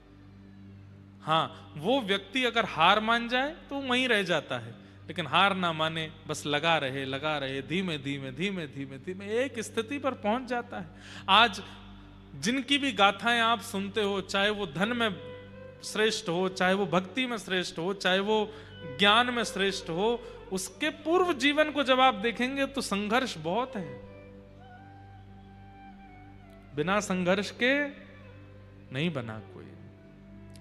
संघर्ष सबके जीवन में आता है, तन का, मन का, बुद्धि का, जीवन परिवारियों का, पर उस स्थिति में जो व्यथित ना हो, ठाकुर जी को वो प्रिय है। पूरी गीता में ठाकुर जी क्या समझा रहे हैं? अर्जुन को यही तो समझा रहे हैं,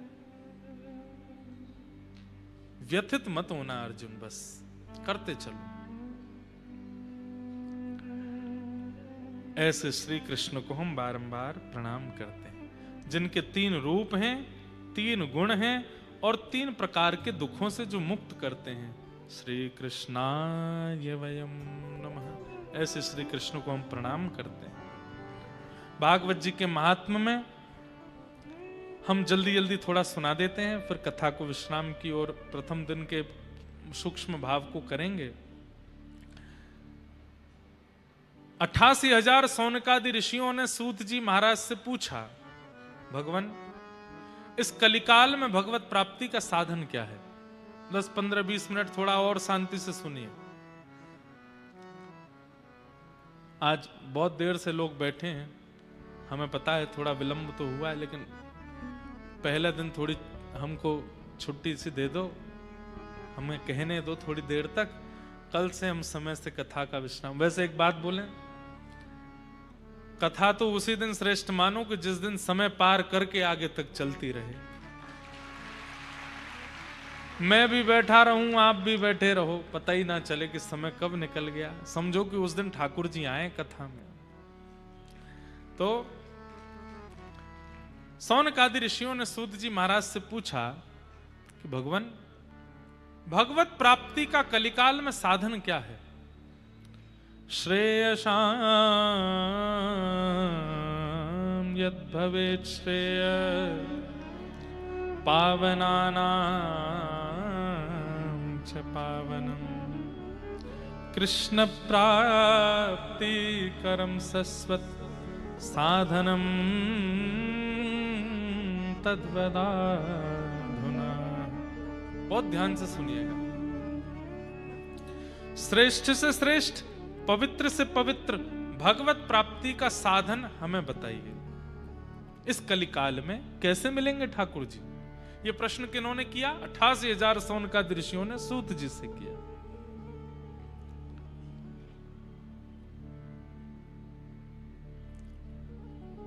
बंधुओं,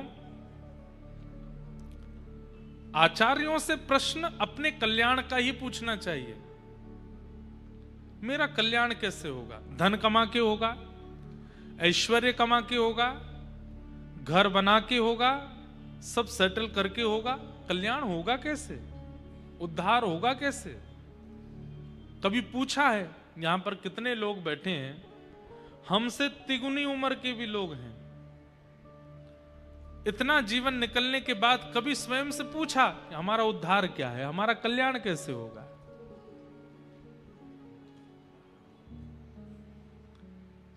अपने कल्याण का साधन स्वयं से पूछिए। आद्य गुरु शंकराचार्य भगवान कहते हैं, को हम कस्त्वम कुत आयात को में जननी कामे तात। मैं कौन हूं, कहां से आया हूं, क्यों आया हूं? यह प्रश्न स्वयं से नित्य पूछा कीजिए। उद्देश्य क्या है मेरे जीवन का? धन कमाना उद्देश्य है तो दुनिया में बहुत लोग धन कमाते हैं। सुत दारा और लक्ष्मी पापी के भी होए, पापी भी धन कमाते हैं। यश कमाना अगर जीवन का उद्देश्य होता है तो रावण का यश, प्रभु श्री राम के प्रादुर्भाव के समय रावण का यश ज्यादा था। यश कमाना भी उद्देश्य नहीं हो सकता। उद्देश्य क्या है? स्वयं से पूछिए।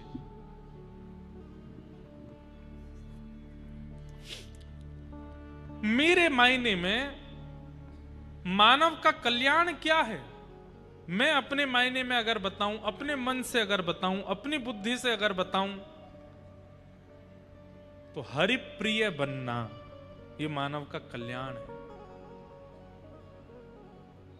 हरि प्रिय बनना मतलब हरि सबको प्रिय है, पर हरि को जो प्रिय है, हरि को जो भा गया उसका कल्याण हो गया। हम हरि प्रिय बने।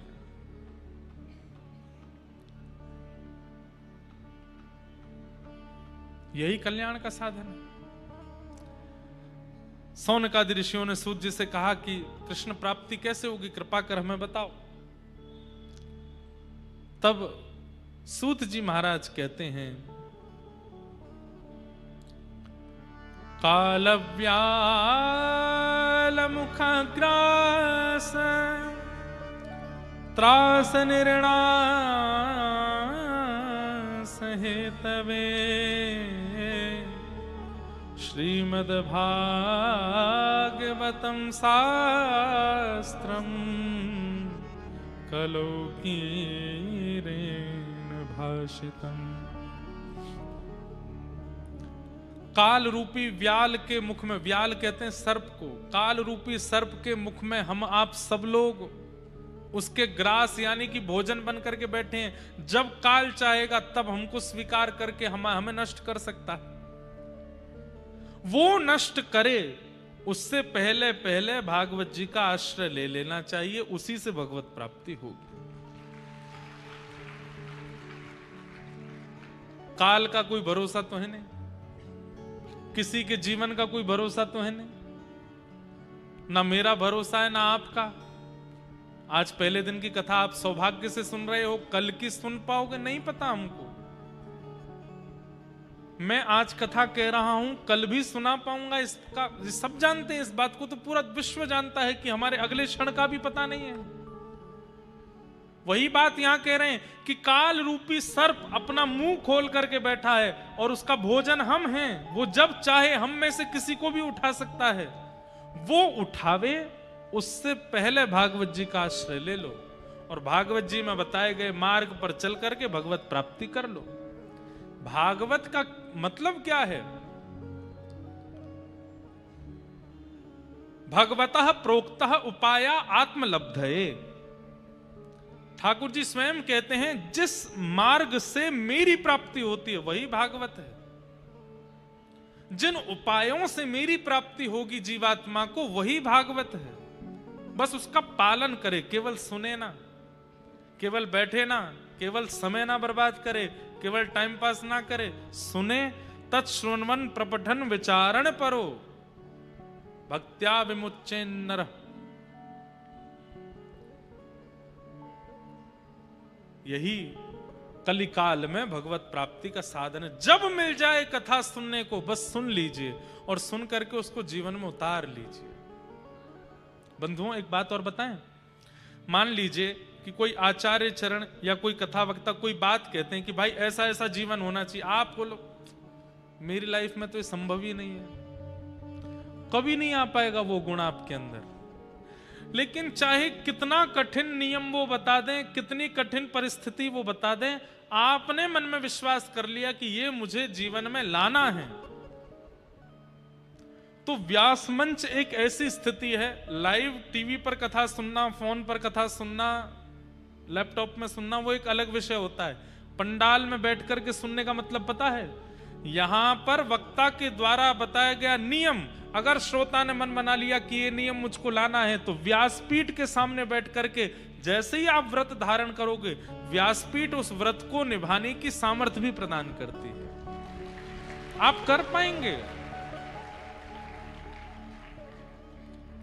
यहां बैठकर के नियम धारण हो सकता है, फोन पर, मोबाइल पर, घर पर बैठ करके आप कथा सुन सकते हो, पर यहां बैठ करके व्यासपीठ के सन्मुख बैठ करके, व्यासपीठ का तात्पर्य क्या है? इससे बढ़िया तो मैं घर में, हमारे नीचे हॉल है, वहीं पर व्यासपीठ लगा लिया करूं और जिनको कथा करानी उनसे कहूं घर पे लगा लो टीवी, यहीं से लाइव आ जाया करूंगा, रोज सुन लो। पर हम वक्ता को अपने नगर में बुलाते हैं, व्यवस्था करते हैं, भागवत जी की शोभा यात्रा लेकर के आते हैं, अनुष्ठान में ब्राह्मणों को बैठाते हैं, पूजन करके, व्यास का तिलक करके, माला पहना करके तब व्यास मंच उनको सौंपते हैं। कुछ तो प्रभाव होता होगा इस पंडाल का, इस व्यासपीठ का। यही प्रभाव है कि यहां व्यासपीठ का दर्शन करते हुए जब आप कथा सुनते हैं, जो आप संकल्प लेंगे, जो आप नियम धारण करेंगे, जो आप प्रण लेंगे, जो आप व्रत ले लेंगे, और जगहों पर या और स्थिति में करना दुर्गम हो सकता है, यहां सामर्थ्य भी मिल जाएगी, कर लोगे आप। इसलिए व्यासपीठ के सन्मुख बैठ करके सुनना ही बहुत बड़े सौभाग्य की बात है।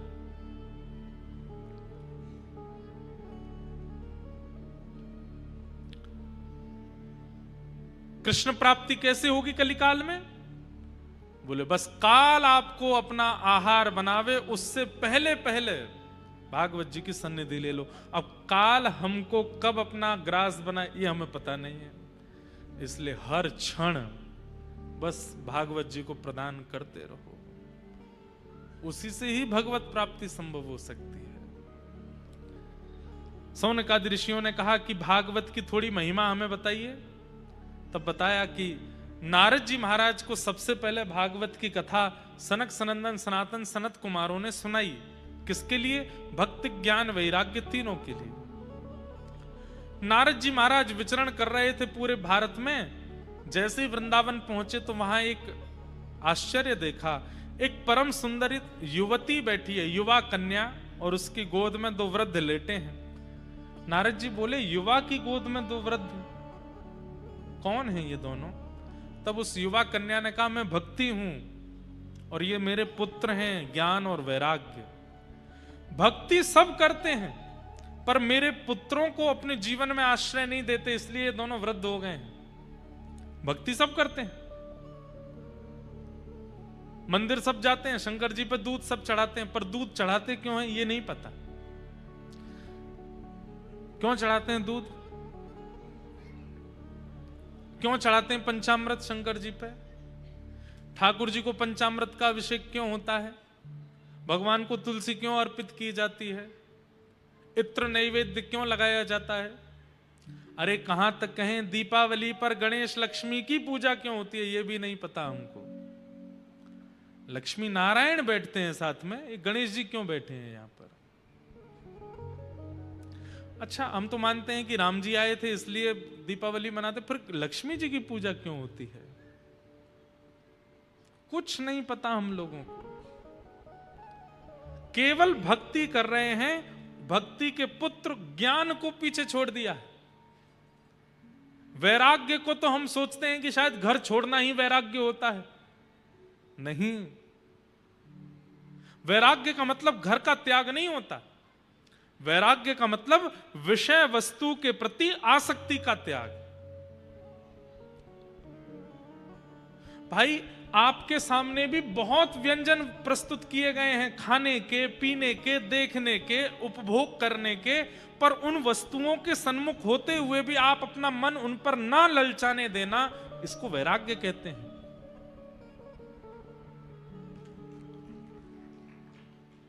बात समझ आए तो ही ताली बजाना, नहीं तो नहीं।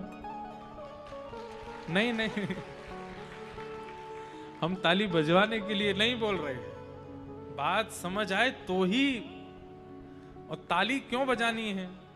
ताली इसलिए बजानी, ओहो ये बात तो मेरे मन में बैठ गई तो ताली बजाओ, नहीं बैठी तो नहीं बजाओ।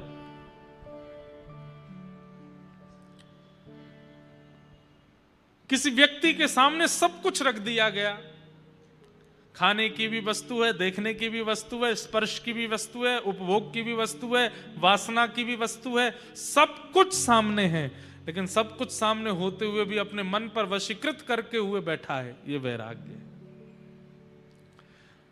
कई बच्चे आते हैं कथा में और वो उन बच्चों से जब पर्सनली मिलो तो वो लोग कहते, मैं कहता हूं अच्छा कुछ गलत तो नहीं करते यूनिवर्सिटी कॉलेज में? नहीं महाराज जी हम तो नहीं करते। सही सी बताओ, कसम है तुमको? रोज तो नहीं करते महाराज जी, पर क्या बताएं संगत ऐसी मिल जाती है ना, कभी कभी कोई पार्टी हो जाती है, कभी रात में कुछ होता है, कभी स्कूल कॉलेज में यूनिवर्सिटी में कोई फेस्टिवल हो जाता है, तो महाराज जी अब 100 बच्चे करें हम नहीं करें तो फिर दिक्कत होती है, इसलिए उनके साथ कर थोड़ा बहुत कर देते हैं। यहीं तो आप फिसल गए भाई। हम मानवों पे नाटक करना बहुत अच्छा आता है, हम लोग नाटक करने में इतने निपुण हैं कि एक्टर्स को भी फेल कर सकते हैं हम, पर वो सारे नाटक हमारे वहीं होते हैं जहां हमारी इच्छा होगी। जहां हमारी इच्छा नहीं है वहां हम लोग ऐसे दीन दुखियारे बन जाते हैं कि अरे क्या बताएं इन लोगों के बीच में हमको करना पड़ गया। नहीं, विषय वस्तु असंख्य प्रकट हो जाए सामने, लेकिन आपका मन विचलित ना हो, इसको वैराग्य कहते हैं। हम ऑस्ट्रेलिया भी जाते हैं, हम अमेरिका भी जाते हैं, हम कथा करने के लिए इंग्लैंड भी जाते हैं, हम कथा करने सारे जहां पर विषय वस्तु चुटकियों में मिलती है वहां जाते हैं। पर वहां जाकर के भी अगर विषयों का प्रभाव हमारे ऊपर हो गया तो हम काय बात के कथा वक्ता। हमको लोग बड़ी गाड़ियों में भी बैठाते हैं, हमको लोग चार्टर हवाई जहाज में भी बैठाते हैं, हमको हेलीकॉप्टर में भी बैठाते हैं, लेकिन इन विषय वस्तुओं का भी प्रभाव यदि जीवन पर हो गया तो हम काय बात के वक्ता। हर परिस्थिति में जाइए, पर उस परिस्थिति को अपने ऊपर आने मत दीजिए, हावी मत होने दीजिए, इसी को वैराग्य कहते हैं। और क्षमा कीजिएगा, भक्ति जीवन में है लेकिन वैराग्य नहीं है, भक्ति जीवन में है ज्ञान नहीं है, तो भक्ति प्रसन्न नहीं रह पाएगी, क्योंकि उसके पुत्र हैं दोनों, और बिना पुत्र के मां खुश कैसे रहे। श्रीमद् भागवत उचित ज्ञान और उचित वैराग्य पुष्ट करती है जीवन में।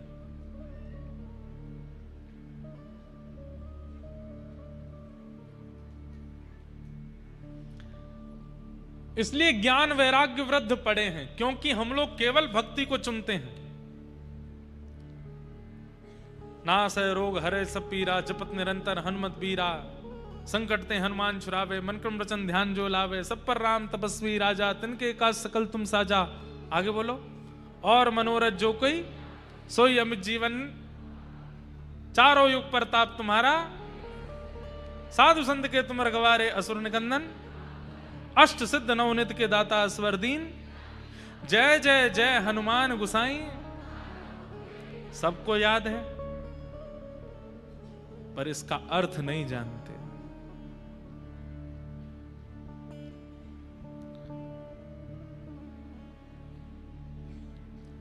श्री गुरु चरण सरोज रज, निज मन मुकुर सुधार, इसका स्पष्ट अर्थ अगर कोई मंच पे आके बता दे, 20 रुपए दूंगा मैं उसको।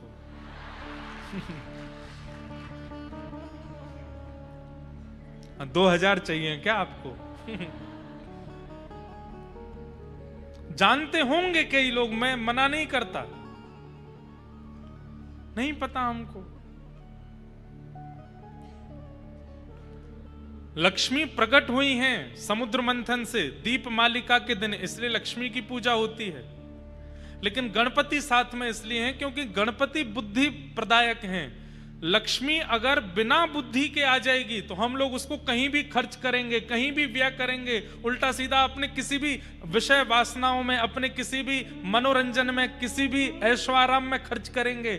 इसलिए गणेश जी की पूजा साथ में होती है कि हे गणपति, ये लक्ष्मी जीवन में आवे, आप बुद्धि देना कि इनका कहां व्यय करना चाहिए, कैसे इनको रखना चाहिए, कहां इनको, इनसे, इनके द्वारा हमारे जीवन में कोई विघ्न ना हो जाए। क्योंकि लक्ष्मी अतीत में आती है तो फिर व्यक्ति सोचता है कहीं भी लगाओ, कुछ भी करो, जीवन के जितने विषय हैं सब जीवन में आने चाहिए। इसलिए गणेश जी की पूजा होती है कि हे गणेश जी, आप मेरी बुद्धि को, आप मेरे मन को, आप मेरे हाथों को, मेरे कानों को वशीकृत करके रखना, कहीं अति लक्ष्मी आने पर मैं विचलित ना हो जाऊं। गणेश जी की पूजा होती है।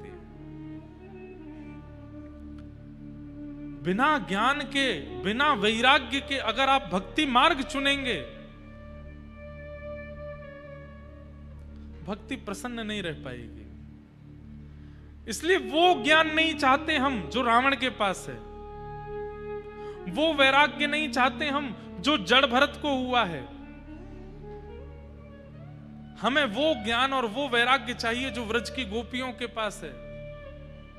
वैराग्य है तो ऐसा है कि 6 किलोमीटर दूर मथुरा में कृष्ण हैं, फिर भी मिलने नहीं जाती हैं। और ज्ञान है तो ऐसा है कि वृष्णि नाम प्रवरो मंत्री, कृष्णस्य दैतस् सखा, शिष्यो बृहस्पतिर साक्षात उद्धव, बृहस्पति का शिष्य, जिसकी लच्छेदार वाणी जब निकलती है तो श्री कृष्ण भी सुनते हैं। उस उद्धव को 6 महीने तक बोलने नहीं दिया ब्रज की गोपियों ने। ज्ञान हो तो ऐसा। वैराग्य हो तो ऐसा,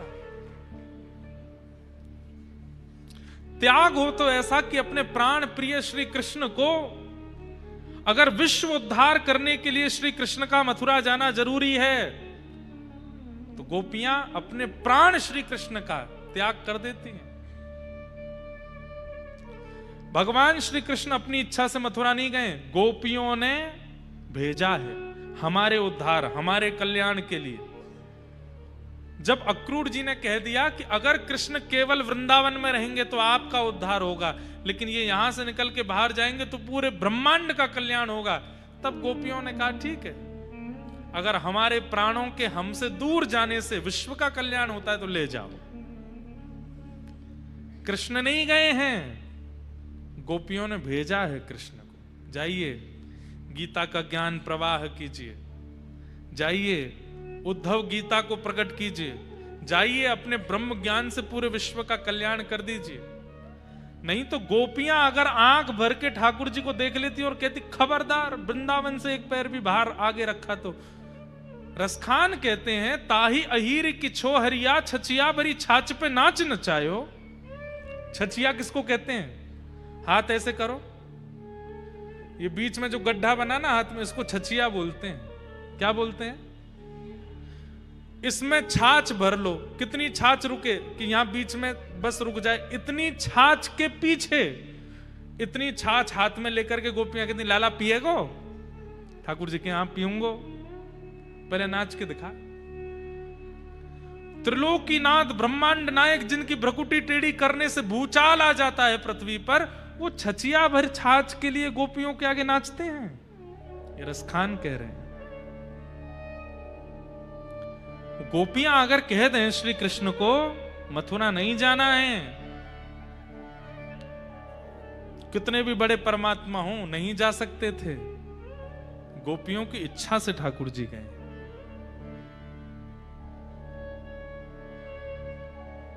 विषय बहुत विस्तृत हो जाएगा, पर भक्ति हो, ज्ञान हो, वैराग्य हो, यथा ब्रज गोपिका नाम, जैसी ब्रज की गोपियों का है। गोबर थापती हैं, लेकिन गोबर थापते थापते भी कहती हैं न खलु गोपिका नंदनो भवान अखिल देहि नाम अंतरात्म दृक्।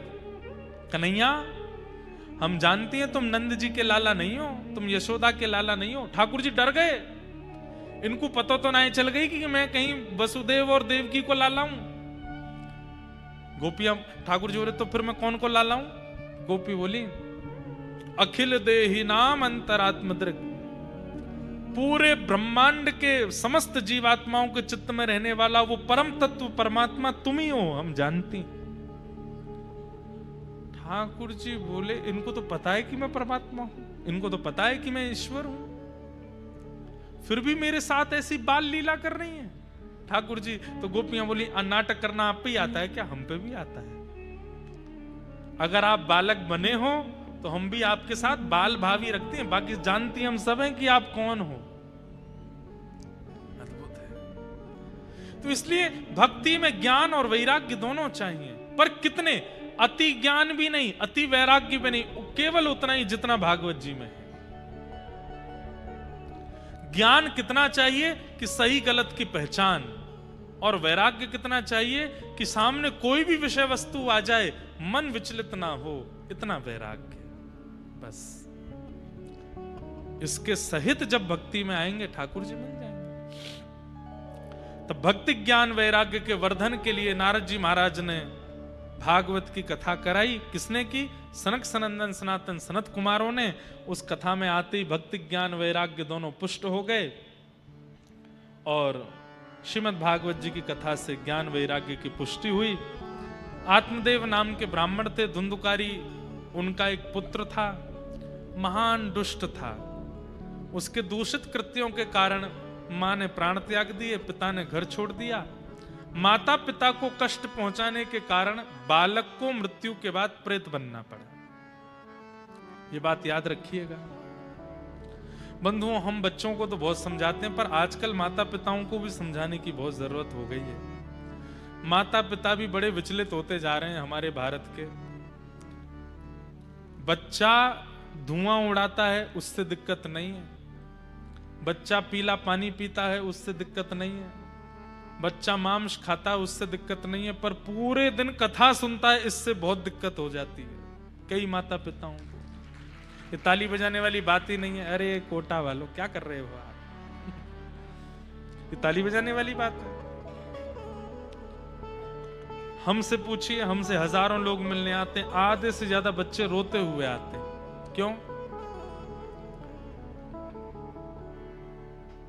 कई बच्चे तो ऐसे हैं कि वो उन्होंने प्याज लहसुन खाना बंद कर दिया तो उनके माता पिता जबरदस्ती अंदरूनी रूप से किसी सामग्री में मिला के खिला देते हैं, ऐसा तक करते हैं। हमारी उन माता पिताओं से प्रार्थना है, काय को हिरण्यकश्यप बन रहे हो, वो दिन दूर नहीं होगा कि नृसिंह प्रकट हो जाएंगे, फिर दौड़ते डोलोगे तो ब्रह्मांड में कोई रक्षा नहीं करेगा। फिर कम से कम बच्चे व्यसन तो नहीं कर रहे, गलत काम तो नहीं कर रहे हैं। जैसे तैसे व्यासपीठ के माध्यम से, कथाओं के माध्यम से, भक्ति पथ के माध्यम से बच्चों में सुधार आ रहा है, वो भक्ति मार्ग की ओर बढ़ रहे हैं। कोई मीरा के पथ पर, कोई कृष्णदास के पथ पर चल रहा है, आप क्यों उनको इस प्रकार से प्रताड़ित कर रहे हैं? अच्छी बात है कि बच्चे व्यसन नहीं करते, बच्चे सुधर रहे हैं। उन माता पिताओं से हमारी प्रार्थना, कृपा करके ऐसा व्यवहार बच्चों के साथ ना करें। लेकिन बच्चों से भी प्रार्थना, माता पिता चाहे जो कर लें, उनके प्रति गुरुतुल्य भाव ही रखो। प्रहलाद जी के लिए नृसिंह भगवान प्रकट हुए, उसमें जप भी था, तप भी था, नाम जप भी था, प्रहलाद जी की भक्ति भी थी। लेकिन एक तरफ इतना अत्याचार करने वाले पिता के प्रति प्रहलाद जी का जो समर्पण भाव है, उस पर भी ठाकुर जी रीच करके आए कि भले ही पिता ने कितना भी गलत किया हो, लेकिन प्रहलाद ने अपने पिता की कभी निंदा नहीं की, अपने पिता को कभी कुदृष्टि से नहीं देखा। हिरण्यकश्यप लात मारते हैं, हिरण्यकश्यप गालियां देते हैं, हिरण्यकश्यप मरवाने के लिए तैयार करते हैं, पर नित्य प्रहलाद जी का नियम है, सुबह उठते ही स्नान ध्यान करते ही सैनिकों से कहते हैं, एक बार पूज्य माता जी और पिताजी के चरण स्पर्श करा लाओ। हाथ में हथकड़ियां हैं, पैरों में बेड़ियां हैं। सैनिक पकड़ करके प्रहलाद जी को लेकर के जाते हैं, अपनी मां को प्रणाम करते हैं, अपने पिता को दंडवत प्रणाम करते हैं। वो पिता देखता भी नहीं है प्रहलाद जी की ओर, बोले ये सब नाटक मेरे सामने मत किया कर। लेकिन प्रहलाद जी ने अपने पिता के अंतिम दिन तक नित्य प्रणाम किया। मेरे पिता चाहे जैसे हों, इनकी वजह से मैं हूं, रोज प्रणाम करते हैं। ठाकुर जी इसलिए भी प्रकट हुए कि प्रहलाद की अपने मातृ पितृ के प्रति भक्ति तो देखो कैसी है। पिता चाहे जैसे हो गए हों, लेकिन प्रहलाद ने अपने पिता का त्याग नहीं किया। इसलिए बच्चों से भी प्रार्थना कि माता पिता के प्रति सुदृढ़ रहो, नहीं तो माता पिता के प्रति दोष रखने वाले बालक को प्रेत बनना पड़ता है मृत्यु के बाद। धुंधुकारी बने, तब धुंधुकारी के उद्धार के लिए भागवत जी की कथा श्री गोकर्ण जी महाराज ने की। धुंधुकारी दिव्य रूप धारण करके भगवत धाम को प्रस्थान कर गए, और उसी कथा के पुनर्वाचन से पूरे ग्रामीण क्षेत्र के लोग भी भगवत धाम को प्रस्थान कर गए। इस प्रकार भागवत जी का महात्म्य सुनाया गया। ऐसे भागवत जी को हम प्रणाम करते हैं, वंदन करते हैं। बोलो भागवत महापुराण की जय। श्री बाल कृष्ण लाल की जय। गोवर्धन नाथ की जय। लक्ष्मी वेंकटेश भगवान की जय। राजा रामचंद्र भगवान की जय। जय श्री राधे, जय जय श्री राधे, जय जय श्री राधे। बंधुओं, महात्म्य की कथा को हम यहाँ विश्राम देते हैं। कल प्रथम स्कंद से कथा प्रारंभ होगी। आप सब